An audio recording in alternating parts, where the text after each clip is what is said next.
Hello everyone. Today we are going to start with Harry Potter and the Prisoner of Azkaban. Chapter 1, Owl Post. Midnight at number 4, Privet Drive. The room is dead silent except for the rhythmic, heavy snoring of Uncle Vernon from down the hall. A small, shifting glow appears under a heavy wool blanket on Harry's bed. Inside the blanket tent, a 12-year-old Harry Potter is lying on his stomach, holding a flashlight between his teeth, frantically writing on a piece of parchment with an ink quill.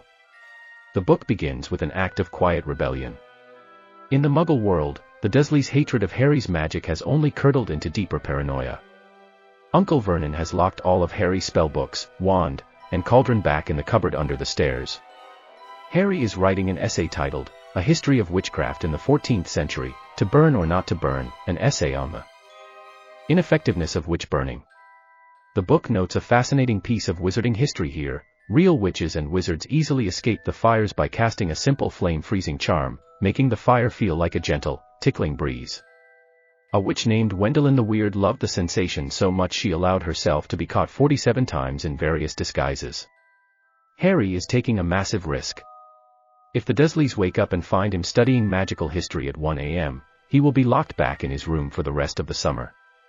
He glances at the bedside clock. The glowing green hands tick over to midnight. It is officially July 31st. Harry is 13 years old, completely isolated, and celebrating his birthday in absolute secrecy. Harry sits by the open window, cooling off from the suffocating heat of the blanket. The dark suburban sky is empty. Suddenly, his sharp eyes spot three dark, erratic shapes silhouette against the bright silver face of the full moon. They are flying low and fast toward his open window. For the first time in his life, Harry receives real birthday cards at midnight. The three shapes collapse onto his bed in a tangle of feathers and heavy leather packages. It's a midnight owl squadron. The birds are Hedwig, a sleek, majestic barn owl belonging to the school, and a completely exhausted, ancient family owl named Errol, who collapses face first onto the mattress, his legs twitching in the air from the sheer physical effort of the journey.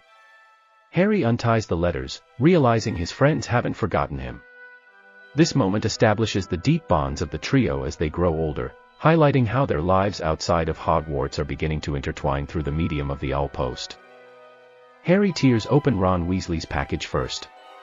Out tumbles a magical moving photograph torn from the Daily Prophet and a small, spinning, top-like glass object.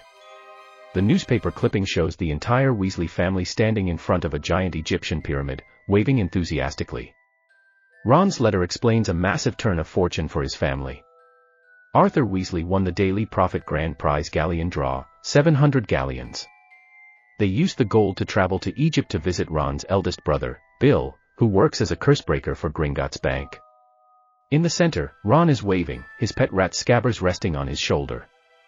Draco Malfoy will later use this exact picture to target them, but right now, it's pure joy. Ron has also sent Harry a pocket sneakoscope. It looks like a cheap glass top, but Ron explains it's a real dark magic detector. It lights up and spins whenever someone untrustworthy or dangerous is nearby. As soon as Harry sets it on his nightstand, the tiny glass top begins to spin rhythmically, emitting a low, high-pitched whistle. Harry assumes it's broken, unaware that the sneakoscope is reacting to a deep, dark secret sleeping right inside his room. Harry turns to Hermione Granger's package. It is heavy, wrapped in neat, elegant brown paper. Beside it is a letter written in her sharp, precise handwriting, detailing her family holiday in France. Harry rips the paper open, and a heavy, leather-bound book drops onto the bed. It has no title on the spine, but the cover is made of thick green fur. Hermione's gift is highly practical but completely terrifying. It is his textbook for Hagrid's upcoming class, the Monster Book of Monsters. In the book, the moment it is unwrapped, the book springs to life like a rabid animal. It flips onto its edge, its pages snapping together like a row of sharp, jagged teeth. It attempts to bite Harry's hand, scuttling across the bed sheets like a giant, leather-bound crab. It snaps at his ankles, forcing Harry to dive off the bed. Harry has to drop his weight onto the book, pinning its furry cover against the floorboards. He frantically reaches around his desk, finds a thick leather belt, and buckles it tightly around the snapping pages until it goes completely still, muffled and growling beneath his bed. The final package is a neat parchment envelope from Hogwarts Castle.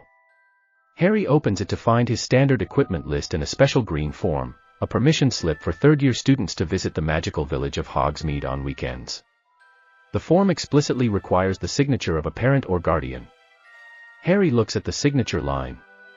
He knows Uncle Vernon would rather burn the house down than sign a document that gives Harry a single moment of happiness or freedom.